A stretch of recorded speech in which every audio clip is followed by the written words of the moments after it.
بسم الله والصلاة والسلام على رسول الله. اللهم لا علم لنا إلا ما علمتنا إنك أنت العليم الحكيم. اللهم اشرح لي صدري ويسر لي أمري واحلل عقدة من لساني يفقه قولي.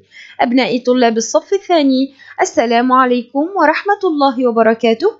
نلتقي في درس مسجل جديد، ودرسنا اليوم في مجال القرآن الكريم.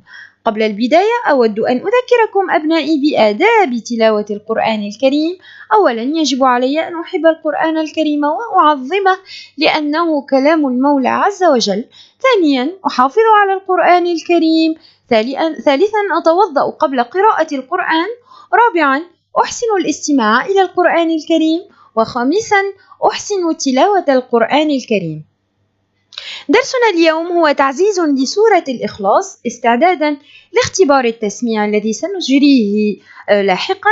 أهداف درسنا لهذا اليوم: أولا، أن نتذكر سورة الإخلاص ونتلوها تلاوة صحيحة. ثانيا، أن نتذكر معاني مفردات سورة الإخلاص. فلنتوكل على الواحد الأحد. افتح بني هذا الرابط لتستمع لتلاوة عطرة لسورة الإخلاص.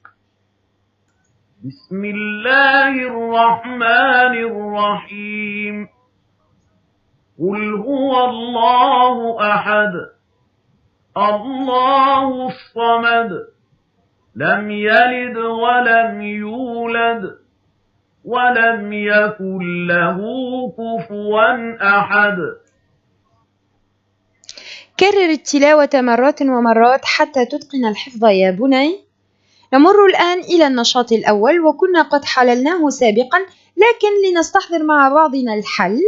السؤال يقول: أصل الآية بما يتممها. قل هو الله أحد، أحسنت. الله الصمد، ممتاز.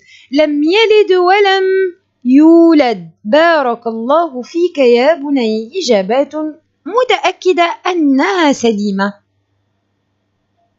نمر إلى الهدف الثاني، وهو أن نتوصل إلى فهم معاني مفردات من سورة الإخلاص. افتح بني هذا الرابط لتشاهد تفسيرا لسورة الإخلاص. نمر إلى بعض المفردات. قوله تعالى أحد تعني واحد لا شريك له.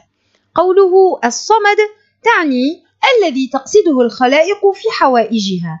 قوله كفوا تعني مثيلا أو شبيها. إذن أتعلم أن أعبد الله تعالى وحده، أن كتابنا واحد وهو القرآن الكريم، أن خالقنا واحد خلق كل شيء. إذن أستفيد بني من سورة الإخلاص أن الله واحد لا شريك له، أن أحرص دائما على قراءة سورة الإخلاص صباحا ومساء، أن الخلق كلهم يقصدون الله تعالى ليحقق لهم ما يريدون. نمر إلى النشاط الثاني، وكنا أيضا قد حللناه مع بعضنا، لكن لنستحضر الحل معا.